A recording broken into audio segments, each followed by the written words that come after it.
Mesdames et messieurs, bonjour et soyez les bienvenus pour cette nouvelle édition de votre journal de 15 heures au sommaire de l'actualité. À la une dans l'actualité nationale, arrivée massive des quantités importantes des fruits et légumes au marché national. Et dans l'actualité internationale, aux États-Unis, Ketanji Brown Jackson, première magistrate noire à siéger à la Cour suprême. C'était les titres. Merci si vous nous rejoignez. Eh bien, je vous dis dans le titre, le marché local a été approvisionné. Eh bien, c'est les ménages qui sont soulagés depuis hier et ce matin grâce à l'arrivée massive des quantités importantes des fruits et légumes. Grâce aux efforts conjugués du ministère du Commerce et des responsables des syndicats des fruits et légumes, le marché local a été approvisionné et ce sont les familles qui sont soulagées, des familles djiboutiens qui consomment en quantité ces produits durant la période du Ramadan. Et depuis hier, les familles djiboutiennes sont satisfaites avec l'arrivée en 2 vagues des gros camions des fruits et légumes en quantité en provenance de l'Éthiopie pour couvrir les besoins de la population de la capitale et des régions de l'intérieur. Eh bien, ce matin, le va-et-vient incessant des voitures et des clients au marché de Riyad, près de la cité Makam Krama, était visible et un signe de la frénésie d'achat des fruits et légumes dont les prix étaient montés en flèche ces derniers jours. Durant ces périodes de Ramadan, la disponibilité de ces produits à des prix stables et d'une grande satisfaction pour nos clients et clientes ont affirmé les vendeurs des fruits et légumes qui ont repris leur place devant les reshops bien remplis.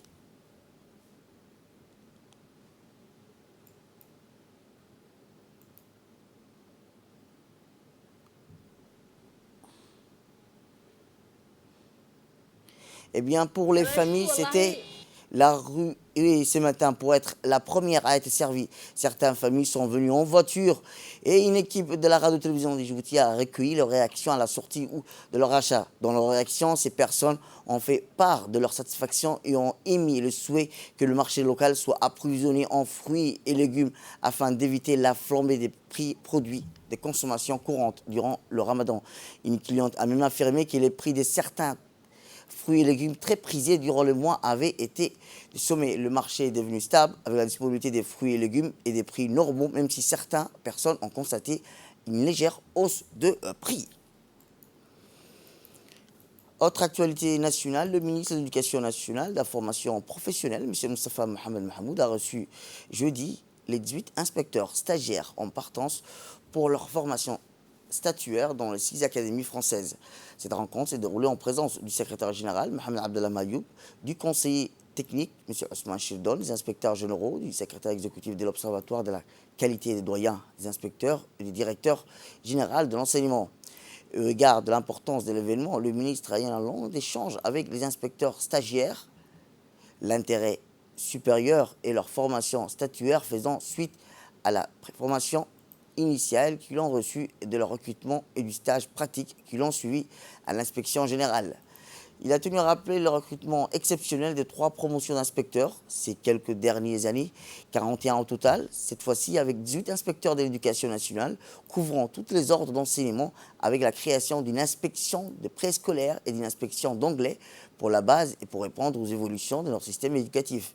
Un recrutement et une formation coûteuse et dénotante des efforts consentis pour renforcer la qualité des enseignements et apprentissages, la formation d'enseignement, pilotage pédagogique, l'optimisation aussi bien du suivi évaluation, aussi bien que la certification des enseignants stagiaires, de la notation des enseignants titulaires. Le ministre a longuement et fortement exhorté les inspecteurs stagiaires à développer leurs compétences pour s'acquitter des missions inhérentes de leurs fonctions, notamment le leadership, la planification, le pilotage, le management et le participatif. Cette réunion marque un peu notre départ et le lancement de notre formation aujourd'hui, qu'on est déjà, à l'heure qu'il est même, en visioconférence avec les partenaires qui vont nous former, qui se trouvent en France. Là, si je remonte un peu dans l'histoire des inspecteurs que nous sommes aujourd'hui, il y a eu un recrutement vraiment que des Tunisiens vraiment ont conduit. Et depuis, 18 inspecteurs ont été comment dirais-je, admis à ce concours. Et il a été dit que aussi vraiment c'était quelque chose d'inédit au sein du ministère, c'est que dans les années passées, En 2016, il y a eu 10 inspecteurs de l'enseignement des bases qui ont été recrutés. Et en 2017, il y a eu 13 de l'enseignement moyen et secondaire qui ont été recrutés aussi. Là, maintenant, ce qui était vraiment exceptionnel, ce recrutement aujourd'hui est très exceptionnel. Notre ministère est engagé vraiment à participer à la qualité des enseignements et une de ses priorités, à transformer un peu son système de travail, d'encadrement aussi. Donc aujourd'hui, nous venons en tant que renforcement et nous espérons, après notre formation en revenant de la France, nous espérons vraiment être, comment dirais-je, à la hauteur des tâches qui nous ont été assignées.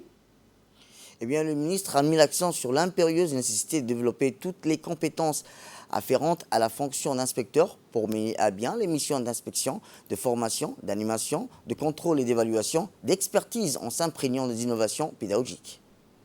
Donc votre formation en France, elle vous permettra, Inch'Allah, de consolider vos acquis de la préformation initiale que vous avez eue ici, qui vous a été dispensée donc, de votre recrutement et du stage pratique que vous avez suivi.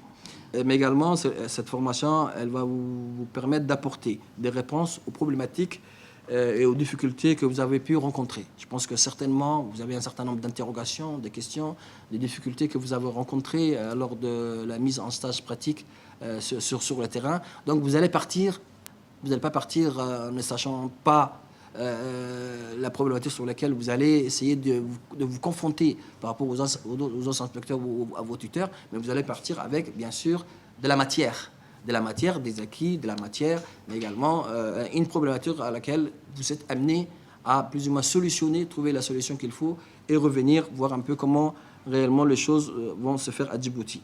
Mais également, cette formation en France vous permettra de développer des compétences donc indispensables à la fonction, le leadership, la planification, le pilotage, le management participatif, mais également de développer toutes les compétences, bien sûr, afférentes à la fonction d'inspecteur pour que vous puissiez, bien sûr, mener à bien les missions d'inspection, de formation, d'animation, de contrôle, d'évaluation, mais également de vous imprégner des innovations pédagogiques, notamment axées sur tout ce qui est TIS. Aujourd'hui, un inspecteur qui n'est pas versé dans le domaine du TIS, à l'heure actuelle, c'est quelqu'un qui est quand même un peu en retard par rapport à la donne et par rapport à ce que nous voudrons faire de notre système éducatif, le système éducatif de demain. Et personnellement, je suivrai de très près également du déroulement de cette formation et que je souhaite bien sûr que vous puissiez en profiter le maximum, Inch'Allah. L'école internationale de perfectionnement à la pratique de la police judiciaire a clôturé mercredi dernier le stage international technicien en notification criminelle et directeur d'enquête qui ont respectivement débuté le 17 et le 6 mars, 17 février et le 6 mars 2022. Leur cérémonie riche en couleurs est présidée par la substitut du procureur général, M. Ibrahim Ouaïs, qui est l'ensemble des 26 stagiaires, soit les 16 pour le stage DE et les 10 pour le stage TIC, ont reçu leur diplôme et leur insigne à l'EU3PJ.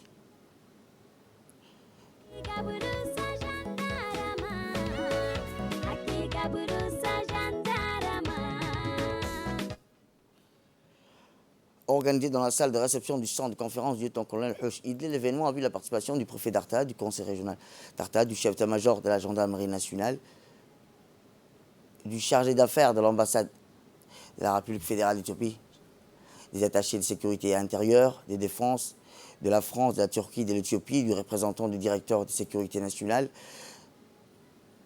de la représentante de l'UNFD, des magistrats et un bon nombre, rappelons-le, des officiers supérieurs de la gendarmerie nationale. À la fin, les stagiaires et les officiels ont posé pour la traditionnelle photo de famille qui ont reçu des présents avant d'être reçus en aparté avec le colonel Zakaria Hassan Adani pour s'entretenir longuement avec eux et les féliciter pour leurs très bons résultats. Le chef d'état-major n'a pas manqué de souhaiter un bon retour dans leurs pays respectifs aux stagiaires venus des pays amis.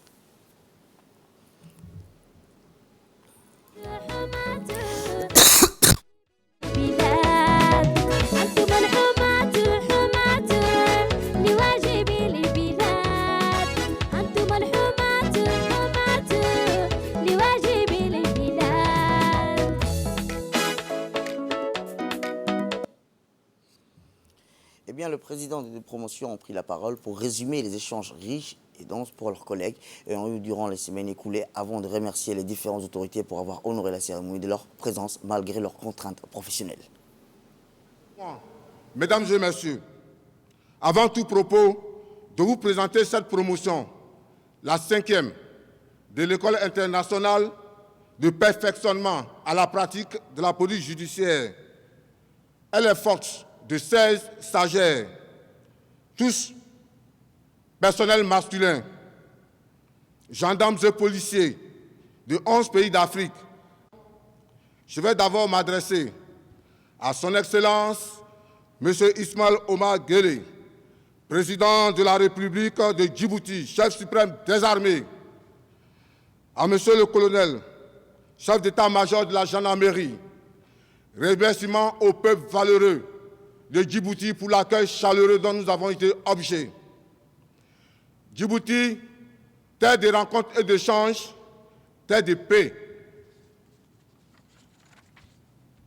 Remerciements très appuyés pour avoir accepté, dans le cadre de la coopération avec la République de France, l'installation sur votre terre de cette prestigieuse école de la police judiciaire à vocation régionale. Vous convenez avec moi que de manière indéniable, elle contribue à la formation, au renforcement des capacités de la gendarmerie et de la police d'horizons divers, notamment en matière de direction d'enquête. La 6e promotion TIC, à l'honneur, regroupe en son sein 10 stagiaires venus de 6 pays amis.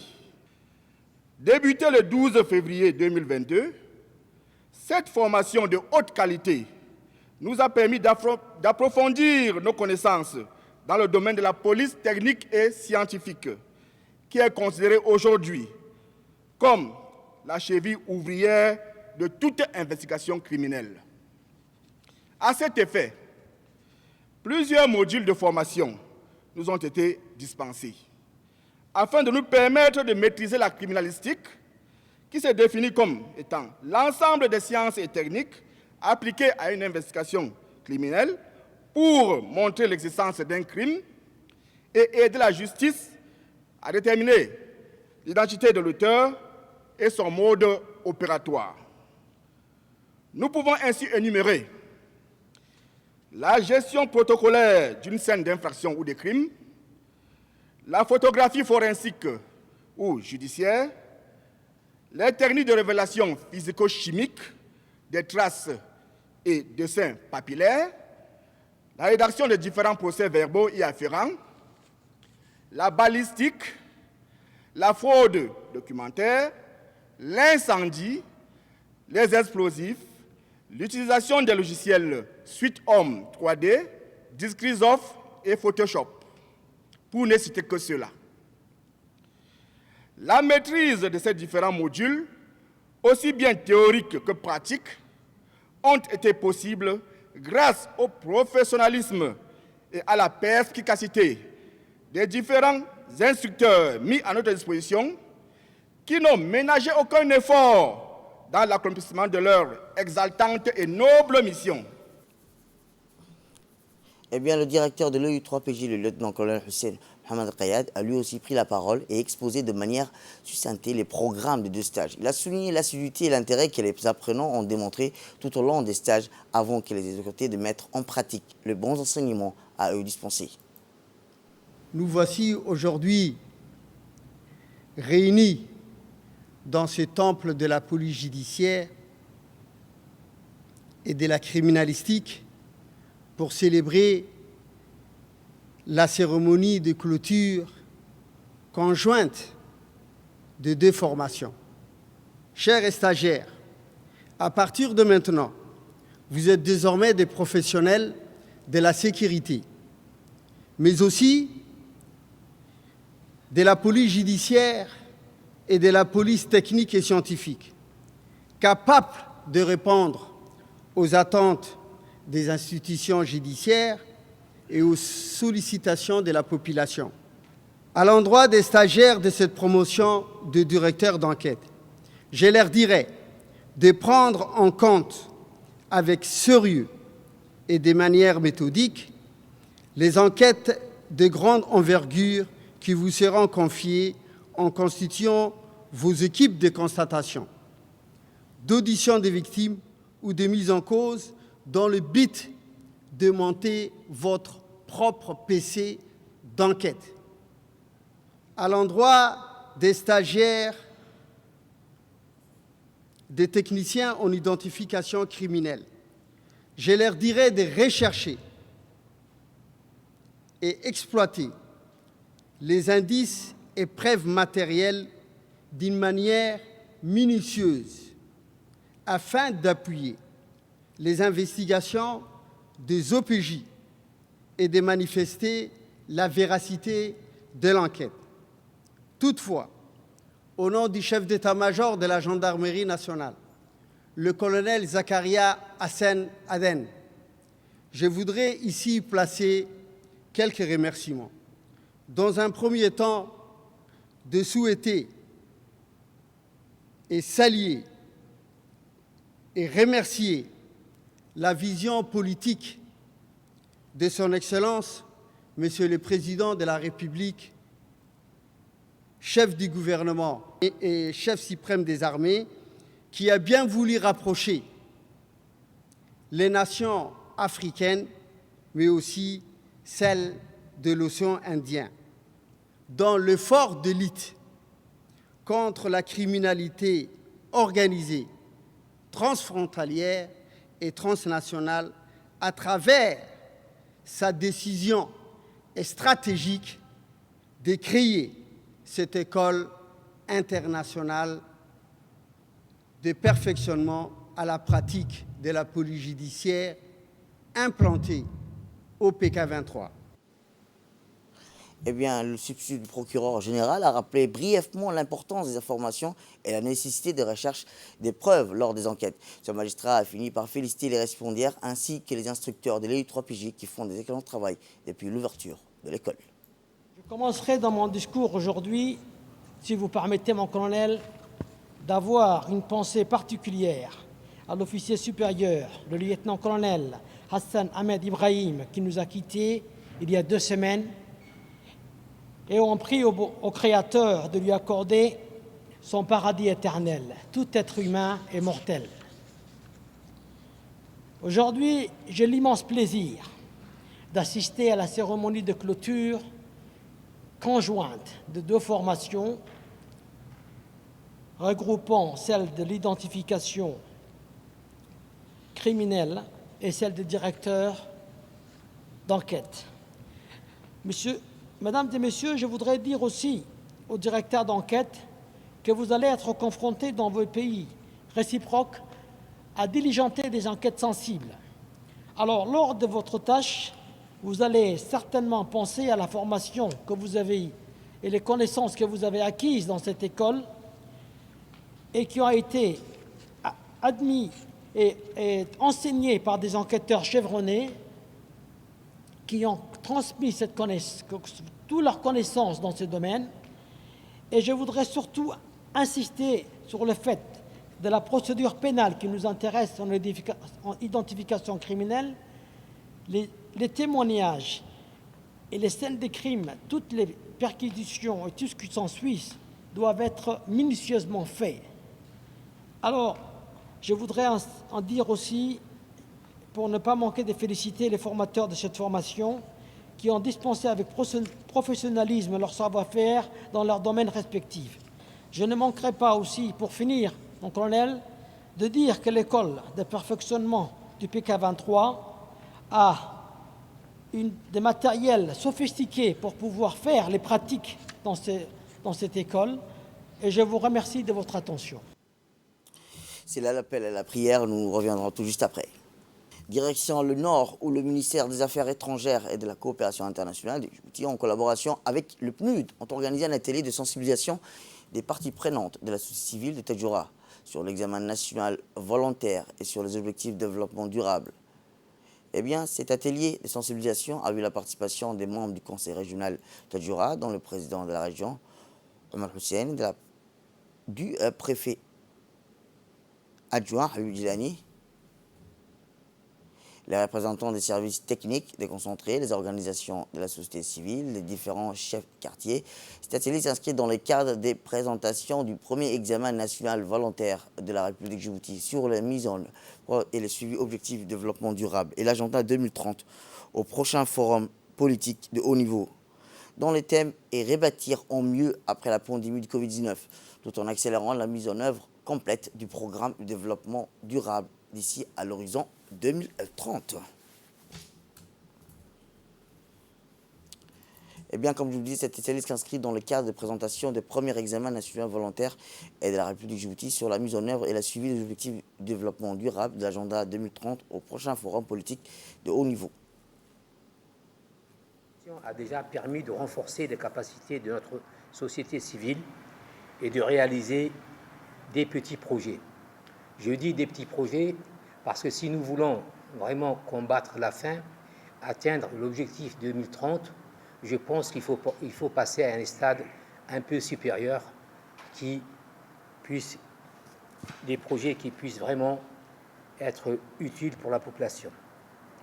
Le Conseil régional de Tadjoura œuvre déjà à son niveau dans les objectifs de développement durable, notamment l'ODD 1, 2, 5, 6, 9 et 17, sur lequel nous travaillons actuellement, et comptons sur les partenaires de développement et les ministères sectoriels pour aller de l'avant. Bientôt, un nouveau PDR réalisé avec la participation de toutes les couches de la population sera le document de travail dans ce domaine de développement. Toutefois, puis-je insister auprès de nos partenaires et ministères sectoriels que sans le désenclavement, il sera difficile de réaliser le développement en général et atteindre les objectifs des ODD. J'ajouterai aussi que les régions ont besoin de moyens pour atteindre l'agenda 2030. Pour terminer, je voulais formuler une requête au ministère des Affaires étrangères et au PNUD pour que le Conseil régional siège dans le comité de sélection des projets pour les régions, afin de défendre les projets que nous souhaitons.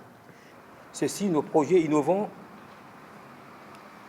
qui améliorent les conditions de vie de nos populations, et pourtant ces projets innovants, ce sont bien des projets qui sont réalisés dans le monde entier. Et cette innovation a besoin d'être accompagnée. C'est pour ça que nous insistons auprès des partenaires, et surtout du PNUD, et auprès du ministère sectoriel, qui est le ministère des Affaires étrangères, pour atteindre cet agenda 2030, que la collaboration avec les conseils régionaux soit vraiment effective.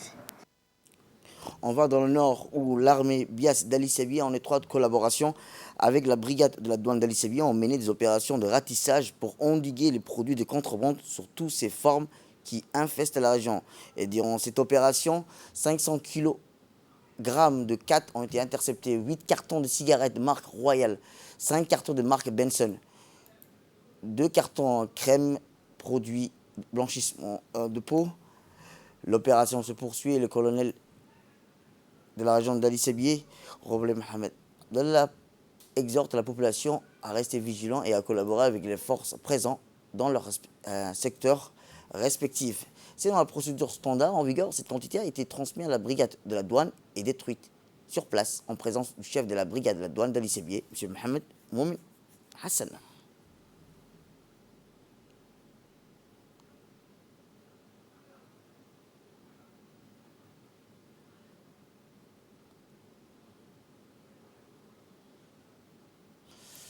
Et dans l'actualité internationale, je vous le disais dans le titre, la première femme noire a été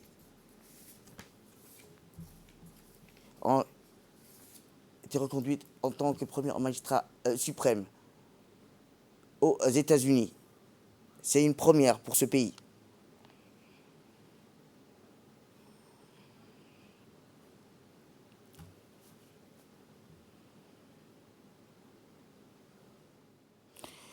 Et dans le nord du Kivu, dans la province du nord du Kivu, dans l'est de la République démocratique du Congo, plus de 10 000 personnes ont fui les récents affrontements entre l'armée congolaise et les rebelles du M23. Après une semaine d'accalmie, les affrontements dans le territoire Rutshuru, au nord du Kivu, ont repris mercredi entre les forces armées du RDC et la rébellion du mouvement du 23 mars. L'armée avait repris plusieurs villages occupés depuis le début de la semaine dernière par les M23. C'est la fin de cette édition. Merci à vous de nous avoir suivis. Restez avec nous pour la suite de nos programmes télévisés et bon week-end à vous.